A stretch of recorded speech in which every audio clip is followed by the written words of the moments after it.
All right, Nick, let's talk about the Green Bay Packers. This is a team on a hot streak lately, beating the Detroit Lions. That's a big one. They're one of the better teams in the NFC right now, and it shows that this Packers team is for real.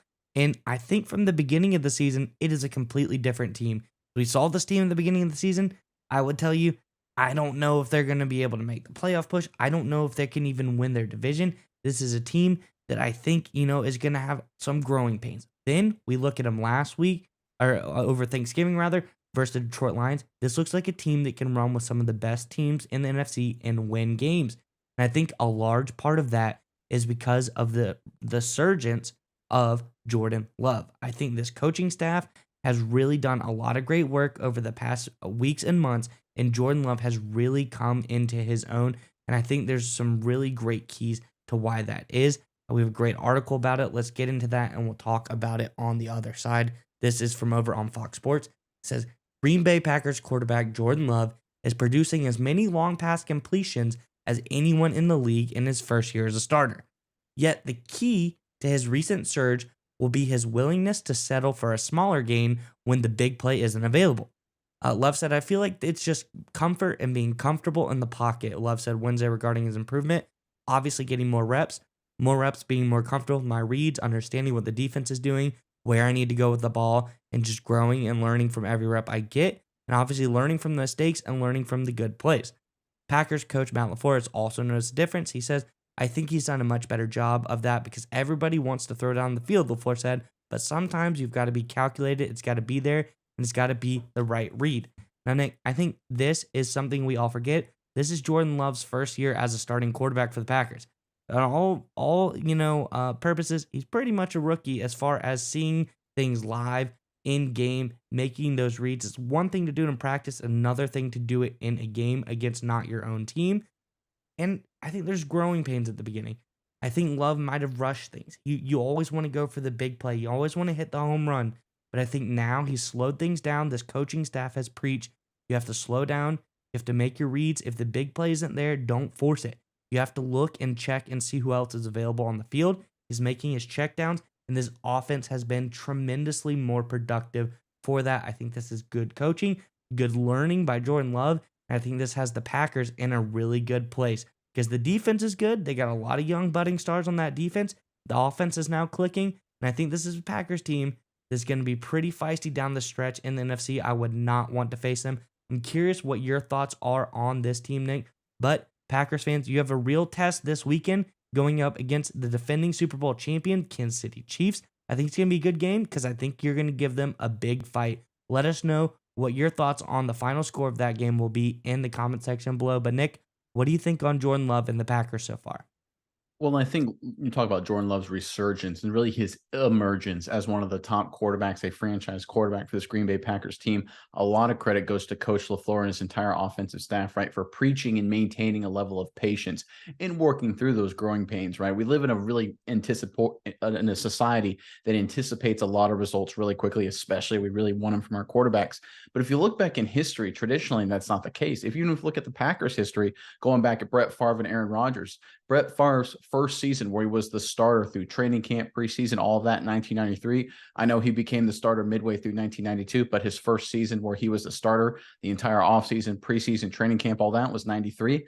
That year, he led the league in interceptions, right? Growing pains, figuring things out.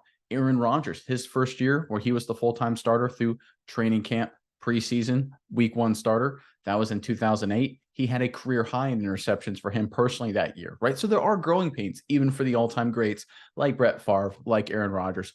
And I really give a lot of credit to LaFleur for just taking this entire time, this entire season up to this point, to maintaining a steady presence when it comes to managing Jordan Love. Obviously, he's correcting them in the film room and on the practice field and everything like that. His coaching is continuing to do a good job in terms of correcting Jordan Love's flaws. But what LaFleur has done is preached patience, preached going through the growing process and getting better. And I think that's worked wonders for Jordan Love. And we've started to see it over the past few weeks. I mean, on Thanksgiving, national TV, everyone watching, expecting the Lions to roll all over the Green Bay Packers, right? Brand new Lions. Lions are really good this year.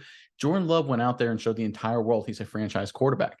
You don't get there unless you have a head coach and entire offensive staff behind you as a quarterback allowing you to grow and develop and work through those growing pains. If you throw an interception, if you lose a game or two, it's like, hey, that's all right. We'll work through it. Things will be okay. So I want to give a lot of credit to Coach LaFleur doing the smart thing, not the easy thing, right? The easy thing would be to be, maybe beat him up in the media, maybe not be very patient with him, maybe pull him from games if things aren't going well. That would be the easy thing to do. But the hard but smart thing would be to stick with Jordan Love and stick with a patient mindset.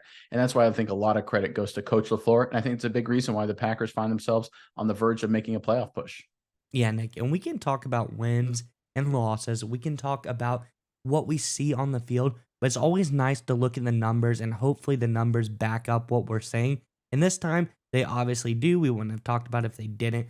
But you look at weeks 1 through 8 with Jordan Love, you look at his PFF grades, break stuff down, mid to low 60s most of those weeks.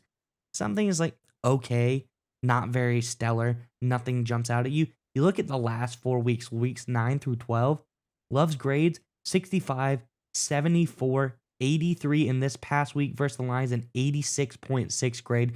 These are stellar grades. You can see the improvement not only through the play, but through the numbers. And I think we're on to something. I think this is when Love is starting to break out. He's already making his leap. And I think he has finally figured out, and we've seen him do it. Because this is against these last 4 teams, the Chargers, the Rams, the Steelers, and the Lions.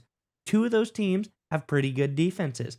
2 of those teams are offenses that he had to shoot out against. One of those teams has Aaron Donald on it that's probably breathing down his neck every play. So I think these are admirable foes for Jordan Love to put those kind of numbers up against. And I really like what I'm seeing. If I was a Packers fan, I now would be very excited about Jordan Love in the future of this team. And here's one final point to end on. You talk about the past 4 games. The Packers had a different leading receiver in all 4 games.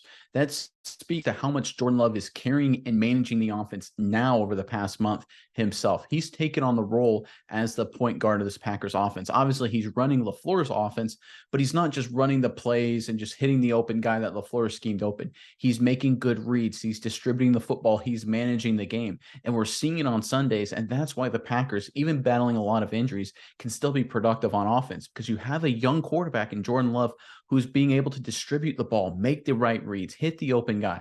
And you look down the stretch run for the Green Bay Packers, look at their schedule. Look, obviously the Chiefs are a tough game. You lose to the Chiefs. No one's going to blame you for that. They're a Super Bowl contender once again. But after that, they have the Giants, very winnable. They have the Buccaneers at home, very winnable. They go to Carolina, very winnable. I think there's a strong chance the Packers are 8-7 before they go to Minnesota and at home against Chicago. 8-7 with 2 games.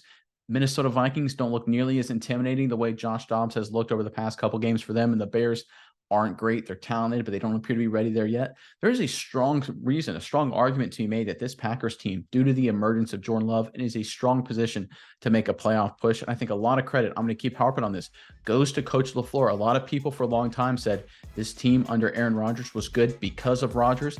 I think we're seeing this year that LaFleur and the intelligence he has managing his young quarterback is really shining out. And he is the reason, along with the growth of Jordan Love, that the Packers are where they are right now.